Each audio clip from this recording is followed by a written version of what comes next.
Aujourd'hui, on va parler du système racinaire de la luzerne qui a un impact beaucoup plus important que vous le pensez sur son rendement.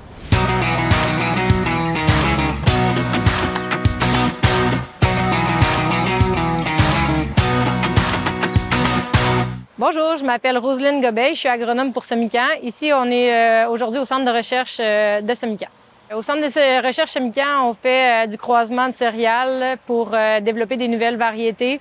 On teste les nouvelles variétés aussi, puis les variétés qui sont disponibles sur le marché. Puis aussi, on a des parcelles là, comme de plantes fourragères là, de démonstration. Aujourd'hui, on va vous parler du système racinaire de la luzerne qui a un impact important sur son rendement. Les rendements de la luzerne au travers des années n'ont pas augmenté aussi rapidement que les plantes annuelles, par exemple, comme le maïs et le soya. La recherche sur la génétique de la luzerne s'est beaucoup plus développée sur les parties aériennes pour améliorer sa valeur alimentaire. Par contre, il y a eu peu de recherche qui s'est faite sur son système racinaire. Pourquoi? Parce que c'est plus fastidieux. On doit sortir la pelle et évaluer le système racinaire.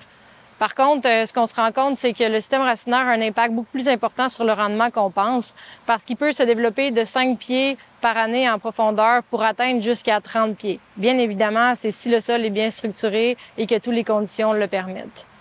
Historiquement, la luzerne a un système racinaire qui est très pivotant. Donc, on a un pivot qui peut descendre en profondeur, puis c'est ce qui fait qu'elle a une meilleure résistance à la sécheresse que la majorité des autres graminées ou plantes fourragères qu'on cultive.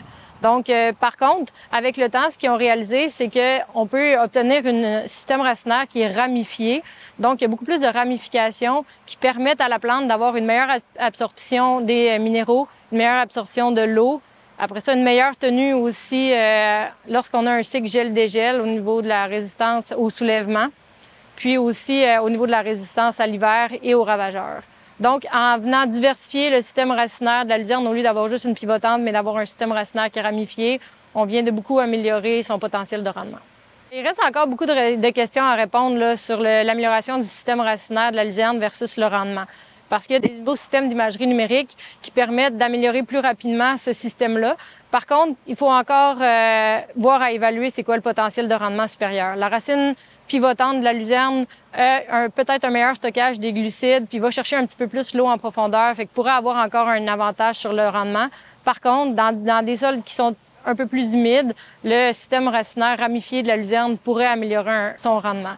Donc, c'est pas tout blanc ou tout noir, il faut un peu plus de recherche.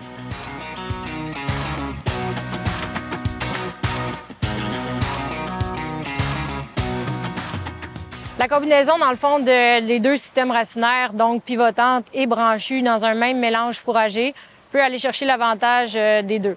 Donc, dans le fond, on va chercher un meilleur rendement et une meilleure persistance de la luzernière pour la garder sur un plus longtemps.